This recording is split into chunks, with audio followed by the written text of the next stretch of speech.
The observer is the observed. जय कृष्णमूर्ति का ये ब्रह्मास्त्र है और मैं आपको बताऊंगा कि कैसे जो डीप ऑब्जर्वेशन होती है, how does the deep observation reduce the strength of emotions of any kind.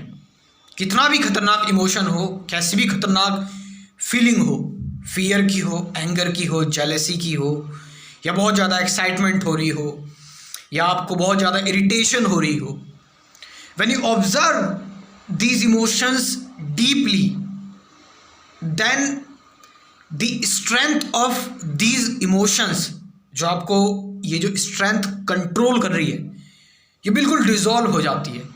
फिर आपके ऊपर मालिकियत आ जाती है। फिर आप इन इमोशन की वजह से नहीं कुछ कर रहे होते, आप कर रहे होते इन इमोशंस पर काम, और फिर ये इमोशंस आपके हिसाब से चलते हैं, ना कि इमोशंस आपको जो है वो बहा कर ले जाते हैं। तो the observer is the observe जो है, यहाँ पर जय कृष्णमूर्ति जो है वो ऐसा क्या हो जाता है कि एकदम से जब हम किसी चीज़ को बहुत डीपली ऑब्जर्व करते हैं तो बिल्कुल सब कुछ एक नॉन डुअलिटी स्टेज आ जाती है, नो माइंड की, एक ज़ीरोनेस की, सब कुछ एक लगने लगता है, बिल्कुल कोई डिवीज़न रहता ही नहीं है। जब आप किसी चीज़ को इस तरह से ऑब्जर्व करते हैं कि आपकी ऑब्जर्वेशन में आप जो ऑब्जर्व कर रहे हैं और जो चीज़ ऑब्जर्व की जा रही है, साइकोलॉजिकली उसमें कोई अंतर नहीं रहता।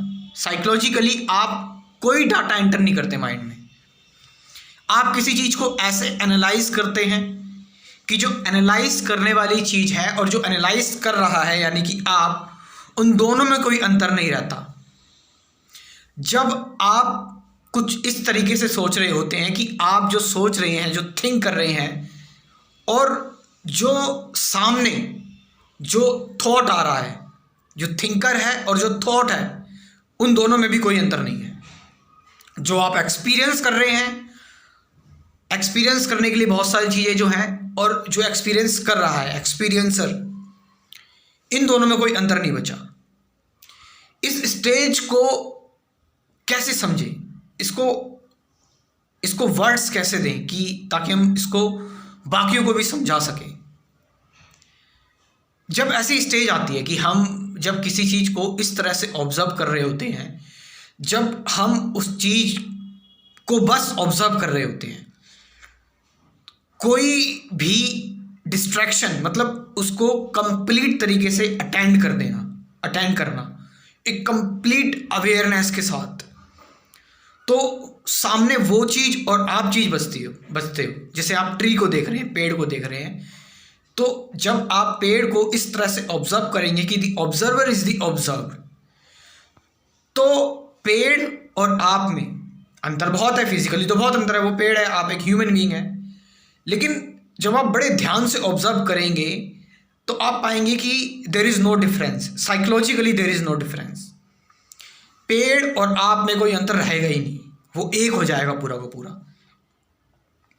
देखिए, जैसे हम किसी चीज़ को जब ऑब्जर्व करते हैं तो हम उसको ऑब्जर्व नहीं कर रहे होते हैं, हम उसके बारे में प्री जज कर रहे होते हैं। हमने अगर किसी पेड़ को हम ऑब्जर्व कर रहे हैं तो हमने पेड़ बोल दिया, तो यानी हमने उसको पास्ट में कर दिया। पेड़ पास्ट से आया है, एक नाम दिया गया रिसर्च करके, सारी इन्फॉर्मेशन पास्ट है। तो अब आप जो एक्चुअल पेड़ को देख रहे हो, वो पेड़ को नहीं देख रहे हो, वो आप देख रहे हो ट्री को, पेड़ को, जो नाम है उसको। फिर वो थिंकिंग और आपकी जो प्री जज है और प्री जजेस हैं जो आपकी, और जो आपके अंदर डिस्क्रिमिनेशन है, आपके अंदर जो साइंस की नॉलेज है, ये सारी आपको घेर लेंगी। फिर आप पेड़ को उस फ्री तरीके से नहीं देख पाओगे, आप देखोगे पेड़ को एक बहुत ही कम्प्लेक्स तरीके से। वो जो नया पेड़ है, वो जो नया फूल खिला हुआ है, जिसमें अभी फ्रेशनेस है, अनटच्ड, उसको आप पुराने तरीके से देखोगे। लेकिन जैसे ही आप किसी चीज़ को बिल्कुल बिना किसी कंडीशनिंग और प्रोग्रामिंग के देखते हो, तो आप उसको बिल्कुल नया पाते हो, और आप पाते हो कि आप में, उसमें और दुनिया की किसी चीज़ में कोई अंतर है ही नहीं। हर एक चीज़ जो है वो इंटरकनेक्टेड है। साइकोलॉजिकली एवरीथिंग इज वन, कोई डुअलिटी नहीं है, complete non duality, no mind state, zeroness आ जाती है कंप्लीटली। तो उस टाइम पर क्या होता है, जब हम किसी चीज़ को इस तरह से ऑब्जर्व कर रहे होते हैं कि सामने वाली चीज़ और हमें कोई अंतर नहीं रहता, डिफरेंस नहीं रहता, तो डिवीज़न नहीं होता। जब डिवीज़न नहीं होगा तो माइंड में कोई एजिटेशन नहीं होगी। एजिटेशन माइंड में क्यों होती है? क्योंकि हमने बहुत सारी चीज़ें डिवाइड कर रखी हैं, अपने से अलग करके देखते हैं, और सबसे ज़्यादा चीज़ें हमने कर रखी है अपने आप को सेंटर मान के। जब आपको कोई सेंटर भी नहीं होगा, कोई केंद्र है ही नहीं, जस्ट आप फ्री हो, आप अपने आप को इस तरह से देख रहे हो, बाहर खड़े हो गए आप अपने आप को देख रहे हो, आप अपने शरीर को बाहर खड़े होकर देख रहे हो।